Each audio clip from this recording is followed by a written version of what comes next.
개항은 근대화의 시작이었을까요? 아니면 침탈의 서막이었을까요? 1876년 조선이 처음으로 바깥 세상과 문을 엽니다. 하지만 그 문틈으로 들어온 건 문명과 함께 다가온 외세의 그림자였습니다. 오늘은 개항기부터 대한제국까지 조선이 어떤 선택을 했고 어떤 결과를 맞이했는지를 수능에 꼭 나오는 핵심 개념과 함께 정리해드립니다. 1. 강화도 조약 문을 열었지만 주권은 닫혔다. 1875년 일본 군함 운요호가 강화도 앞바다에 출몰하며 무력 시위를 벌입니다. 조선은 더 이상 버틸 수 없었고 결국 1876년 일본과 강화도 조약을 체결하게 되죠. 이 조약은 겉으로는 조선은 자주국이다라고 명시하지만 내용을 보면 사실상 불평등 조약입니다. 왜일까요? 첫째, 일본인은 조선에서 영사재판권, 즉 조선법이 아닌 일본법으로 처벌받을 권리를 가집니다. 이건 조선의 사법 주권이 무시당한 거죠. 둘째, 일본은 조선의 해안을 측량할 권리를 얻습니다. 군사정보와 지형을 조사할 수 있는 권한이라 이건 국가 안보에 치명적입니다. 이처럼 조선은 자주국을 선언했지만 주권은 일본 손에 넘겨준 셈이었죠. 개화대 척사, 두 갈래 길 앞에 선 조선. 개항 이후 조선 안에는 두 목소리가 갈라집니다. 한쪽은 개화파, 서양의 기술과 제도를 배워야 한다고 주장합니다. 이들은 일본의 조사시찰단, 청나라의 영선사를 보내고 신식군대 별기군도 창설하죠. 다른 한쪽은 위정척사파, 우리는 성리학의 나라다. 서양은 오랑캐일 뿐이다. 전통을 지키고 외세를 배격하자고 합니다. 둘 사이의 갈등은 점점 격화되고 결국 큰 사건으로 이어지게 됩니다. 3. 갑신정변 3일간의 개혁, 3.1천하의 결말. 1884년 급진개화파가 일본의 도움을 받아 정변을 일으킵니다.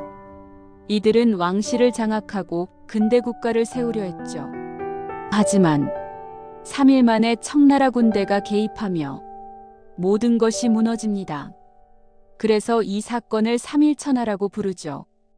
이후 체결된 한성조약에서는 조선이 일본의 배상금을 물고 공사관을 지어줘야 했고, 이어진 텐진조약에서는 청과 일본이 조선의 군대를 보낼 땐 서로 통보하자. 즉, 조선은 열강의 각축장이 되어버립니다. 4. 동학농민운동, 민중의 분노가 폭발하다. 1894년 전라도 고부에서 들끓던 민심이 전봉준이라는 이름 아래 모입니다. 왜일까요? 삼정의 문란 때문입니다. 없는 땅에도 세금이 나오고 죽은 사람한테도 군포를 받고 곡식을 빌려주곤 엄청난 이자를 받던 그 시대. 민중은 더는 견딜 수 없었습니다. 그래서 이들은 외칩니다. 탐관오리 몰아내자. 외세 몰아내자. 그리고 세상을 바꾸자.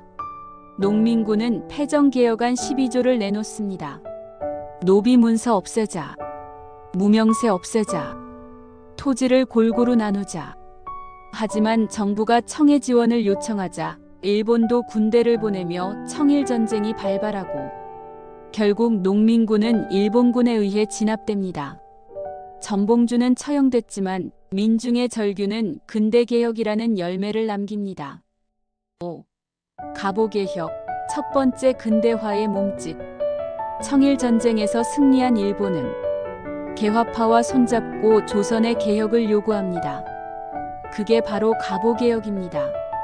1차 개혁의 핵심, 신분제 폐지, 과거제 폐지, 조세 급납화, 은본위 화폐제, 그리고 중요한 것, 모든 재정을 한 곳에서 관리하는 재정 일원화, 즉 탁지아문이 재정 총괄을 맡습니다. 2차 개혁에서는 홍범 14조를 반포합니다. 왕실과 정부는 분리하고 교육, 군대, 재정, 인재 등용 방식까지 근대 국가로 가기 위한 청사진이 담겨 있었죠. 하지만 개혁은 너무 급했고 일본의 간섭이 너무 뚜렷했습니다. 6. 을미사변과 을미이병, 분노의 반격. 1895년 명성황후가 일본 낭인들에 의해 경복궁에서 시해당합니다. 이 사건을 우리는 을미사변이라 부릅니다. 고종은 충격에 휩싸여 러시아 공사관으로 몸을 옮기죠. 이걸 아관파천이라고 합니다. 그 사이 일본은 단발령, 태양력 도입, 종두법 시행 등 을미개혁을 추진하지만 머리카락을 자른다? 왕비를 죽였다? 민심은 폭발합니다. 전국에서 을미이병이 일어나 나라를 다시 찾자고 외치며 무장항쟁을 벌입니다. 7. 독립협회와 만민공동회, 민권의 불씨가 피어나다. 이듬해 1896년 서재필, 윤치호 등이 독립협회를 만듭니다. 이 나라는 백성의 것이다. 그들의 외침은 곧 독립신문으로 그리고 만민공동회라는 대규모 집회로 이어집니다. 이들은 외칩니다. 우리가 나라의 주인이다. 의회를 만들자. 그 결과 고종은 헌의육조를 수용합니다. 외국과 조약 맺을 땐 의회동의 필수. 재정도 마음대로 못 써. 왕실과 정부는 분리해야 해. 하지만 보수 세력과 황제는 이 운동을 위험하다고 봅니다. 결국 독립협회는 해산당합니다.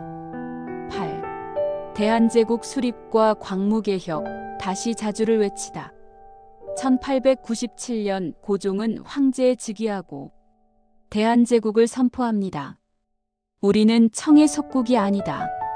독립된 제국이다. 그리고 이듬해 대한의 법적 근거인 대한국국제를 반포합니다. 이건 근대적 헌법처럼 보이지만 내용은 달랐습니다. 모든 통치권은 황제에게 집중. 입법, 행정, 사법까지 모두 황제 손에. 국민의 권리, 언급조차 없습니다. 즉, 입헌군주제가 아닌 전제군주제를 법적으로 확정한 거죠. 그럼에도 불구하고 고종은 근대 국가로 나아가기 위한 노력도 멈추지 않았습니다. 광무개혁에서는 전국 토지를 조사하는 양전사업, 토지 소유를 문서로 발급하는 지계제도, 산업장려, 철도 건설, 근대식 학교 설립 등 다양한 시도를 펼쳤습니다. 하지만 시간이 부족했고 외세는 점점 더 가까워지고 있었습니다. 9. 외세의 틈에서 무너지는 주권, 을사늑약과 헤이그 특사. 1905년 일본이 러일 전쟁에서 승리하자 곧장 조선을 보호국으로 만들기 위한 을사늑약을 강제로 체결합니다. 외교권 박탈, 통감부 설치, 조선은 이제 외교도 못하는 나라가 되어버렸죠. 고종은 이 상황을 알리기 위해 1907년 헤이그 만국평화회의에 이준, 이상설, 이휘종 세 사람을 비밀리에 파견합니다.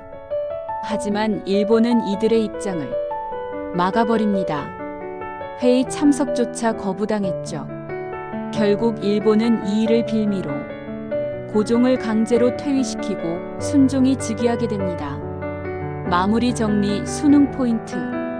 강화도 조약, 자주국 선언. 그러나 영사재판권, 해안 측량권, 갑신정변 3.1천하, 이후 한성조약, 텐진조약, 동학농민운동, 삼정의 문란, 패정개혁 12조, 가보개혁, 신분제 폐지, 재정 일원화, 탁지아문, 홍범 14조, 을미사변, 명성황후 시해, 을미이병, 독립협회, 만민공동회, 헌의육조, 광무개혁, 양전사업, 지계발급, 대한국 국제반포, 을사늑약, 외교권 박탈, 헤이그 특사 파견.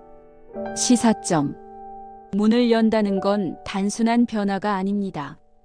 그 문을 누가 열었는지, 왜 열었는지, 그리고 어디로 향하는지가 훨씬 중요하죠. 조선은 스스로 개혁하려 했지만 외세의 강요 속에 흔들렸고 민중은 끝까지 자주를 외쳤습니다. 오늘을 사는 우리도 무엇을 받아들이고 무엇을 지켜야 할지 깊이 고민해야 할 때입니다. 다음 시간엔 8화 일제강점기 편으로 찾아옵니다. 구독과 좋아요 잊지 마세요. 타임키퍼였습니다. 감사합니다.